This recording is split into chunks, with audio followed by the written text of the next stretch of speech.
आपका आभार। कंपनी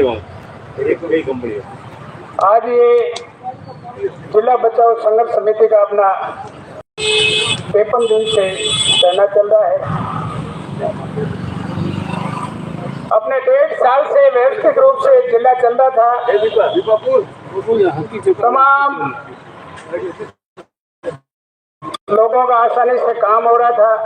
छोटे मोटे काम के लिए हर आदमी बाहर जा नहीं सकता, दूर जा नहीं सकता।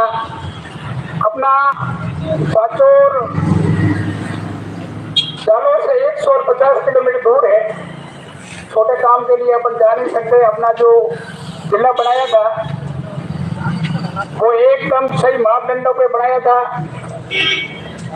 कोई कहते थे कि जिले की मांग ही नहीं की थी। अभी हमने राजस्थान हाईकोर्ट में रीट पेश की, तब हमने सारे बिंदुओं पे खोजबीन की। तो साचोर जिले के लिए 1980 में ज्ञापन दिया था कि साचोर को जिला बनाओ। 1980 में ज्ञापन दिया था। उस समय सुखराम जी ऊपर दान थे, हमने वो भी निकाला। 1980 में ज्ञापन दिया था साचोर जिला बनाने का। उस समय सुखराम जी ऊपर दान थे, इनके भी साइन निकले उस पर। 1980 का ज्ञापन निकाला हमने। जिले की मांग थी, अपने पूरे क्षेत्र की मांग थी। मेरे भी साइन थे उस समय। मैं बावला का सरपंच था, सुखराम जी ऊपरदान थे। उस समय की मांग थी, बड़ी लंबे टाइम से मांग थी। उस मांग के आधार पे हमने जिला किया था। 1.5 साल तक अपने जिले में आसानी से काम होता था। अपने पूरा जिला क्षेत्र के लोग सुबह 10 बजे यहाँ पे अपना राशन कार्ड में नाम जुड़ाने के लिए या राशन कार्ड में नाम हटाने के लिए, तो 11 बजे तक नाम जुड़वा के हटा के आराम से घर चले जाते थे। अब राशन कार्ड में नाम जुड़ाना या हटाना, यहाँ डेली 100 परिवार आते थे। हम देखते थे, हम यहाँ बैठते थे इसलिए हमें ध्यान है। 100 परिवार आते थे राशन कार्ड में नाम जुड़वाने और हटाने के लिए। कोई नई बीन नहीं आती तो उसका नाम जुड़वाना होता तो 100 परिवार आते थे। अब साचोर से अपन जालोर जा सकते एक नाम हटाने के लिए? ये संभव ही नहीं है। 150 किलोमीटर जा नहीं सकते एक छोटे काम के लिए। जिले में छोटे से छोटा काम और बड़े से बड़ा काम अपने यही होता था।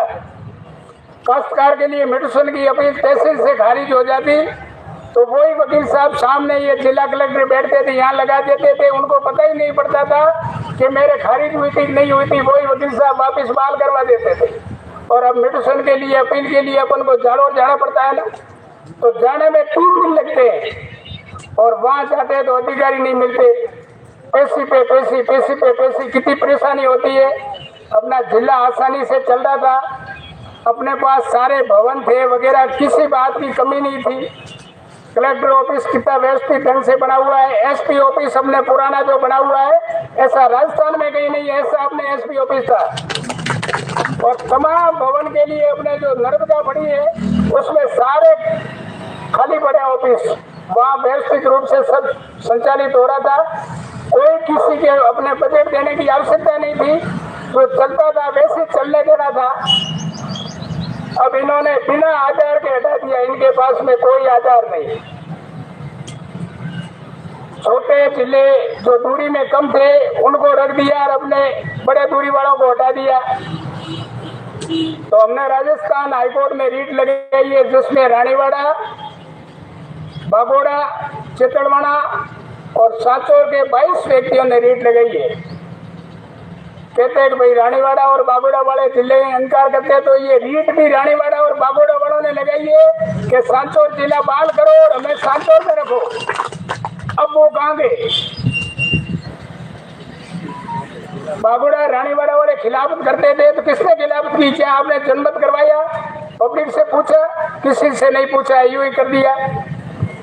अब अपने ये अतिरिक्त जिला कलेक्टर लगे। ये कलेक्टर साहब बैठते थे वहाँ, अतिरिक्त जिला कलेक्टर साहब बैठते हैं। तो कलेक्टर साहब जितनी फाइलें सुनते थे वो सारी की सारी फाइलें अतिरिक्त जिला कलेक्टर साहब को दे दिए। सारी सुनवाई आपकी अतिरिक्त जिला कलेक्टर साहब यहाँ करेंगे। आपको जालोर जाने की इन फाइलों के लिए, मेडिसिन फाइल है, कन्जर्वेशन वगैरह, इसके लिए कलेक्टर साहब के वहाँ जाने की जरूरत नहीं है। एडीएम साहब सुनेंगे। अब दूसरी बात यह है कि एडीएम साहब के या रानीवाड़ा और बागोड़ा वाला के जो भी फाइलें थी पहले अपने जिले के हिसाब से आई थी, वो सारी की सारी इनको दे दी है। तो पहले भैया व्यवस्थित रूप से चल ही रहा था ना, आपने हटाया और वापस फाइलें दी, ये एक मजाक ही है और क्या है। हमने जब राजस्थान हाईकोर्ट में रीट लगाई तो एक एक बिंदु का पूरा सर्वे किया, यहाँ का क्या क्षेत्रफल है, कितनी दूरी है वगैरह। यहाँ अपने एक रणघार है उधर नेट क्षेत्र में, उसका भी गजट में नोटिफिकेशन जारी हो चुका है, उसकी भी सारी नकलें ली हमने। सारा पहले से डिमांड थी वो भी नकलें ली और हाईकोर्ट में रीट पेश की। उस रीट में जब पेश हुई तो मुख्य न्यायाधीश के समक्ष पेश हुई। मुख्य न्यायाधीश पति ने रीट को पढ़ने के बाद में सरकार से जवाब मांगा और सरकार को फटकार लगाई कि आपने सांचौर जिले को कैसे हटाया, मुझे एक एक बिंदुवार जवाब चाहिए। आपने छोटों को रख दिया और बड़ों को कैसे हटाया। ऐसे गुलमिल नीति वाला नहीं चलेगा, इस पर जवाब देना पड़ेगा। अपने 24 तारीख को राजस्थान सरकार के जवाब के लिए तारीख रखी हुई है। 24 तारीख को राजस्थान सरकार का जवाब आएगा और जवाब तो आप सबको पता ही है कि सरकार के पास में क्या जवाब है। जो समीक्षा कमेटी के चेयरमैन थे मदन जी दिलावर, उन्होंने तो जवाब दे दिया, आपने सुना ही होगा। उन्होंने कहा सांचौर जिला हमने गलत हटाया, हमें बड़ा दुख है और जब भी सांचौर जिला हम नए सिरे से बनाएंगे और जल्दी सांचौर को बनाएंगे तो ये बना हुआ था ना, बने हुए भी आपने हटाया और फिर जल्दी बनाओगे तो ये वैसे चल रहा था ना।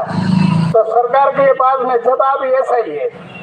इसलिए अपने जिला ये सांचौर जिला बाल रहेगा और जब तक जिला बाल नहीं होगा तब तक अपना संघर्ष जारी रहेगा और दिनों दिन अपने संघर्ष तेज हो रहा है।